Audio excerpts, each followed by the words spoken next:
Mga kababayan, Assalamualaikum warahmatullahi wabarakatuh. Madayaw ug maayong adlaw kaninyong tanan. Magandang araw sa inyong lahat. Ang patuloy na pagtaas ng presyo ng mga bilihin ay isang mabigat na dagok sa hangarin nating magkaroon ng mapayapa at masaganang buhay para sa bawat pamilyang Pilipino. Hindi normal ang ating pinagdaraanan. Ito ay epekto ng mga krisis sa labas ng ating bansa, kabilang ang digmaan sa gitnang silangan na direktang nakakaapekto sa presyo ng pagkain, langis at iba pang pangunahing pangangailangan. Sa kabila nito, ang tanggapan ng pangalawang Pangulo ay patuloy na nagsasagawa ng mga programa na noon pa man ay nakatuon ng tumulong sa inyo na makatipid at makaraos sa araw-araw. Ang kampanya ng pagbabago sa edukasyon ay nagbibigay ng tulong sa gamit pampaaralan ng ating mga mag-aaral.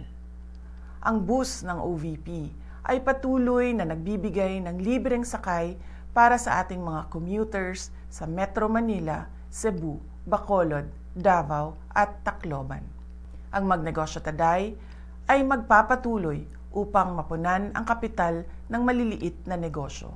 At ang rice boxes ay patuloy na ipinamamahagi sa mga nangangailangan, lalo na sa panahon na tulad ngayon. Kasabay nito, nagpapatupad din kami ng mga cost-cutting measures sa loob ng aming tanggapan upang matiyak na mas maraming pondo ang mapupunta sa direktang tulong sa taong bayan. Hindi na itutuloy ng OVP ang pasidungog at kasarilayan sa buwan ng Hunyo. Ang mga ito ay dalawang malalaking pagtitipon para sa LGBTQ community at para sa Year 4 Accomplishment Report ng aking termino.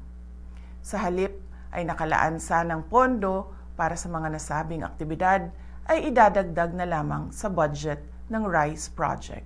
Sa mga darating na buwan, inaasahan nating lalong magiging mahirap ang sitwasyon sa pagkain dahil sa banta ng El Nino mula sa Abril hanggang Hunyo at posibilidad ng pagbaha mula Hulyo hanggang Setyembre dahil sa bagyo at pag-ulan. Sa ating pagtitipid, unahin natin ang sapat na pagkain para sa ating pamilya, pagpapagamot sa may sakit at ang edukasyon ng ating mga anak. Ang pinakamabisang panlaban sa krisis ay kahandaan. Simulan na nating planuhin ang ating mga hakbang hanggang sa katapusan ng taong 2026. Kasama na ang pagharap sa posibleng pagkawala ng trabaho, patuloy na pagtaas ng presyo ng pagkain, at risk reduction measures laban sa epekto ng matinding init at mga pagbaha sa ating kabuhayan. Maliit man ang tanggapan ng pangalawang Pangulo, makakaasa kayo na bawat isa sa amin ay patuloy na naglilingkod at naghahanap ng paraan upang makatulong sa taong bayan. Tayo ay isang bayang may matibay at malakas na pananampalataya sa Diyos.